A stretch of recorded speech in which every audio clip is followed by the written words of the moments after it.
Greetings and welcome to my channel. This is Sorcerer Tal. You can also find me on Facebook in the Sorcerer's Guild. Today on Sorcerer's Shadow Volume 2 and Sorcery Self-Defense, we are going to be talking about the is. Now, for those of you who have been following along with the channel, you have heard about the is before, but for many of you, this may be the first time you have heard about the is. So let me tell you what the is before we get started. Okay, now, of course, before we do that, let me remember to say that there will be a link to a Google Docs copy of this essay in the description portion of the post, along with a link to where you can purchase a copy of the Sorcerer's Shadow Volume 2 on Amazon. Okay, so what is the is? The is the dynamic counterpoint to the S1 sigil, which is a long-term project of the channel and the Sorcerer's Guild. I've actually been working with the S1 sigil since I was in high school, so I've been working with this since the early 90s. Anyways, the S1 sigil marks a point on the edge between the nothing and the all thing.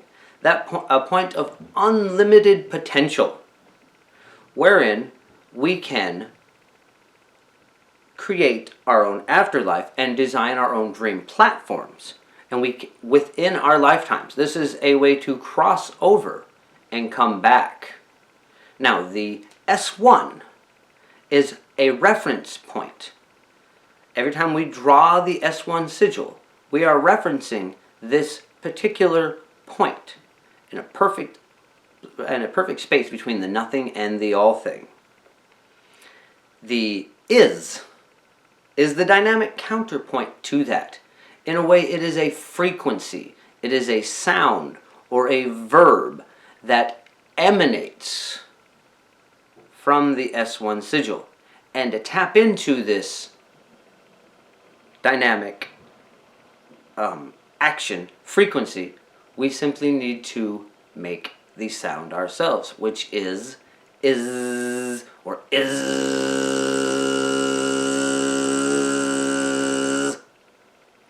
Okay, so it's an I and a Z, which, as I say in the other videos, that doesn't stand for itinerant zoo or insane zebra or anything like that. It's an I and a Z. It's kind of a mirror reflection of the S1, which is an S and a 1. Here is a drawing of the is. As like you can see, it is literally just an I over top of a Z with a dot over the top. The S1 sigil and the LS or LS1 sigil got combined during the project. You'll see that you can check the video. You can see the videos on that. I'll leave a link here to the S1 project and all the videos that are on that. So there's been a lot of evolution of the sigil over time, but we go back to the S1 and the is.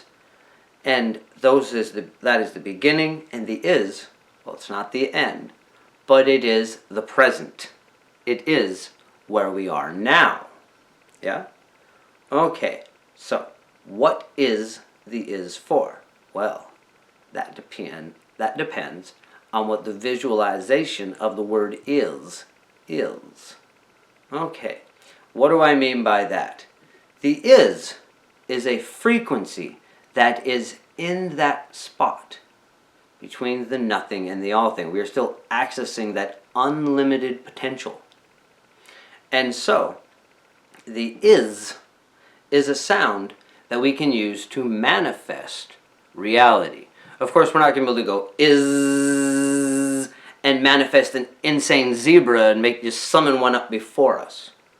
But there is the undefined potential in every situation, in every moment. The is a sigil of the present as it flows.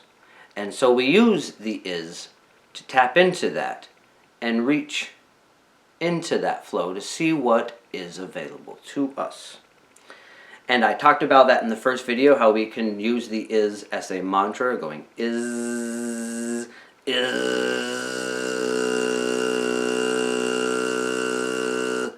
and visualizing the moment, allowing ourselves to go into what is, to see what is and what is not, but most importantly, those things in between, what is and what is not, the all thing and the nothing, yeah? So this gives us that moment, but it's also a multi-purpose sigil. We can use it to as a focal point to grasp the present, but then we can also use it to, well, grasp the present and allow ourselves to affect the moment before observation collapses the waveform and the present becomes the immediate past. Okay, so in this essay, we talk about the is mostly as a banishment sigil. Well, I speak about it in the banishment essay. I talk about using it at the end of the banishment, saying "so it is," and we'll get to that more in that episode. But with a banishment like that, what you are doing is pushing your presence, your will, into an area and shoving everything else out. And before I had the is, we were just pushing it away, and you're not really entirely sure where it goes. You can already open up a portal to push it through, cause it to cross over. I have been using the S1 sigil itself for that. But the is makes this much more easy, makes it much simpler.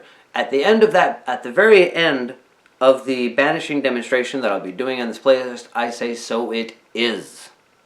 And when I say is, I visualize it returning to the S1, and that frequency creates a vacuum, creates a draw to the S1 sigil. So all the stuff that you're banishing and pushing out with your presence and will has somewhere to go.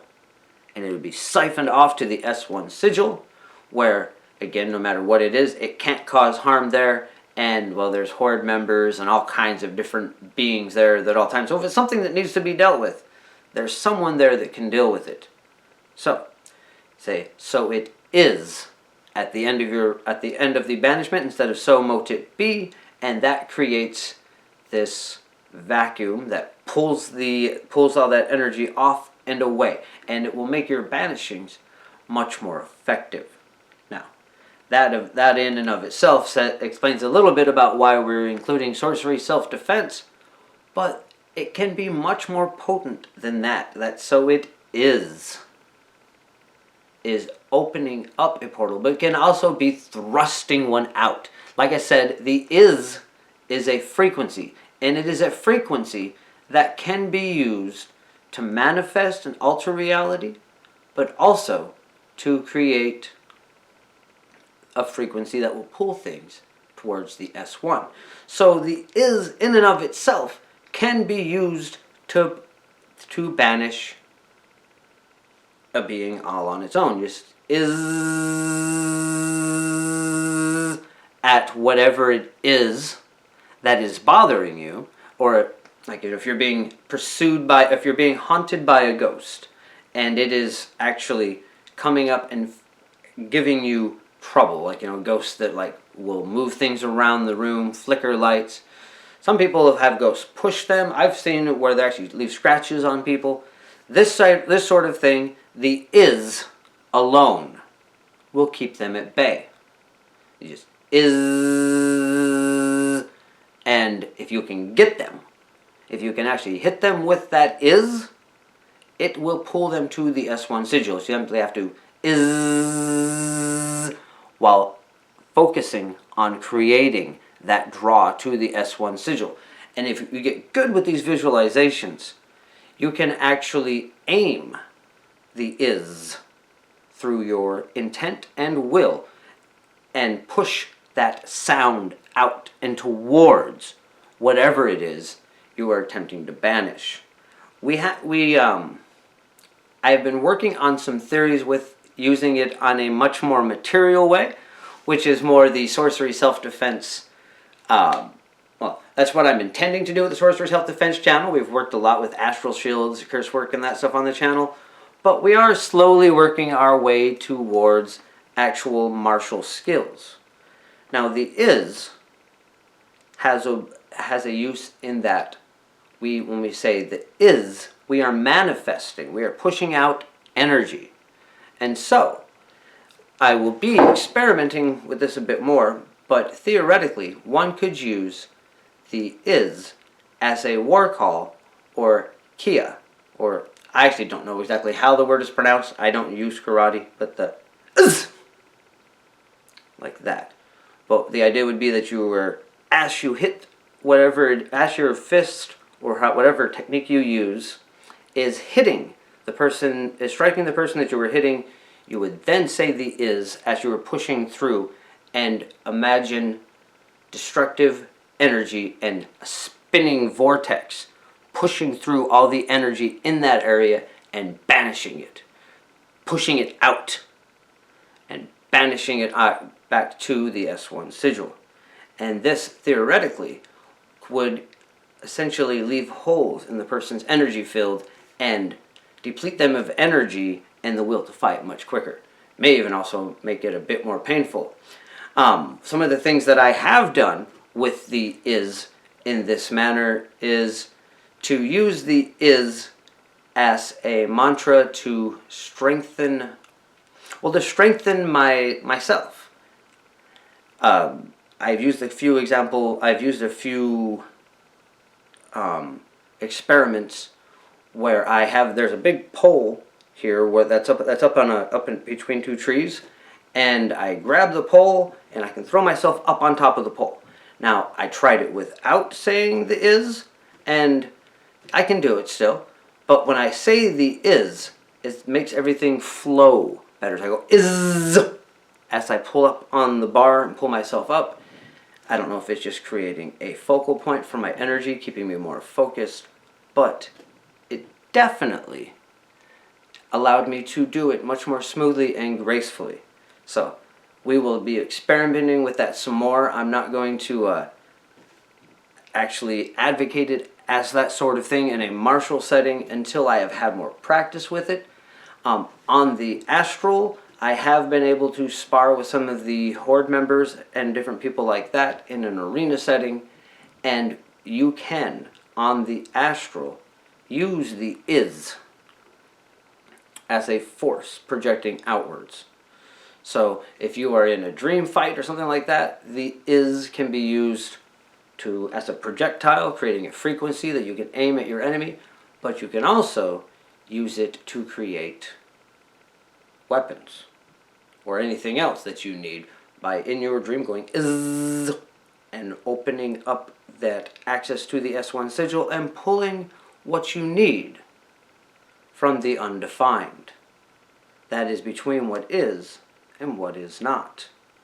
Okay, so let's see, is there anything else that we want to cover here about the is? There are going to be a lot more updates on the is coming soon, but I think that is about it for this episode. Now, next week, we are going to be talking about the Cash Cow Sigil, and I will have some stickers available through whatever merchandise service we're using.